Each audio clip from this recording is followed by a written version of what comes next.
chair recognizes Representative Hutchinson to speak to the bill. Thank you, Madam Speaker. Good morning, colleagues.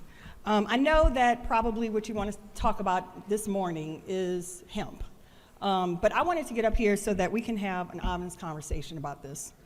I know some of you know I passed out the op-ed that I had published in the AJC Sunday about this topic, and I wanted to make sure we're all on the same page about where we are. To start my journey in the hemp world, my kids came home from high school one day and was talking about the weed store that we had in my district. The weed store was on the corner that the biggest high school in my district is located. Brookwood High School, 4,000 students. And on the corner is a Chevron station. They kept referring to the Chevron station as the weed shop.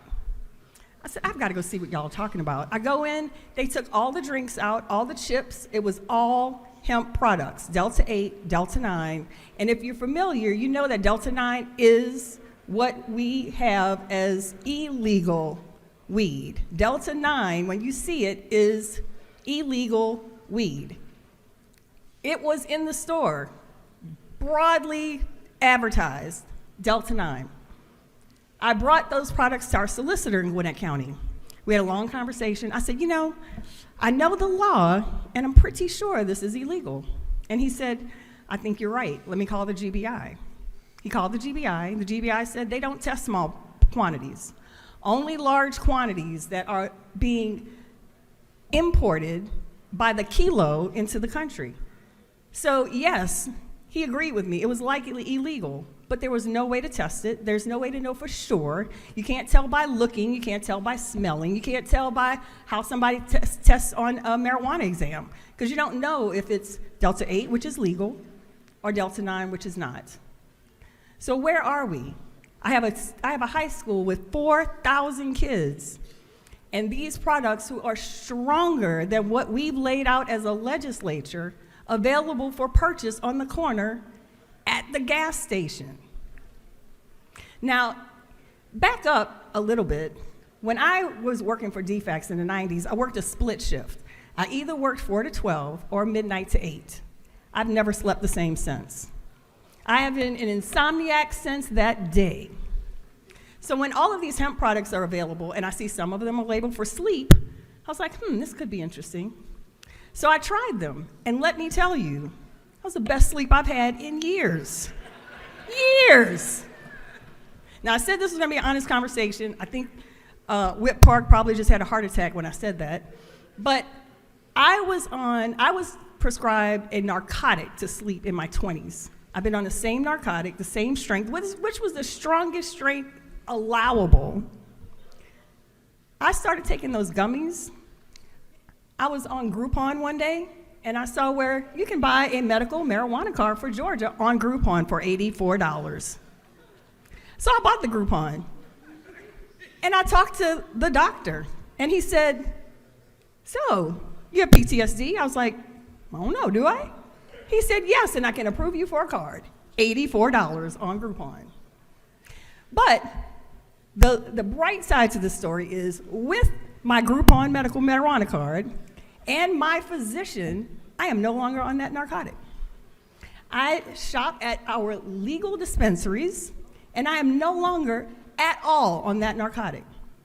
This has a lot of potential, a lot of potential.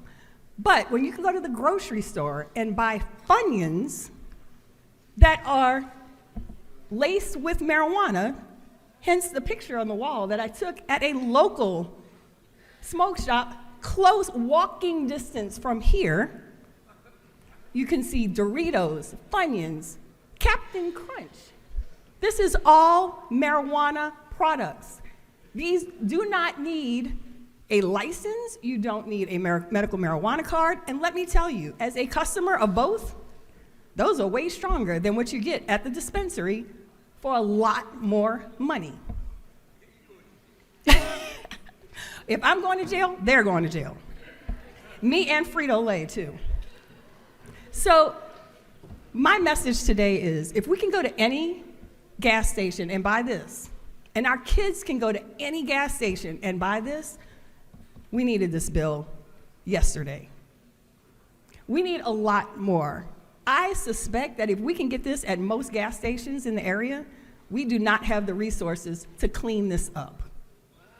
We do not. When every gas station has something potentially illegal, who is cleaning this up? Who is testing these? Who is going to these facilities and testing this stuff that we know is illegal, but we can't prove it because where are we going to have it tested? If you get pulled over with this, who's going to jail and why? You can't tell if that's legal unless you test it. And where are you going to test it? Not the GBI. They already told us they can't.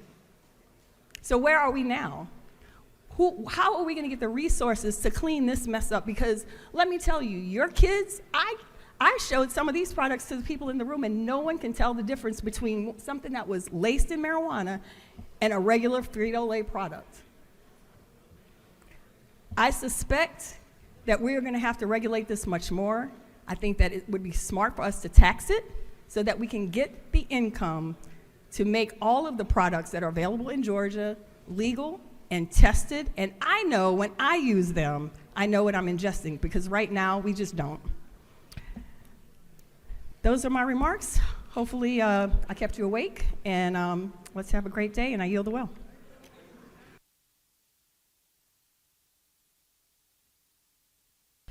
The lady has yielded.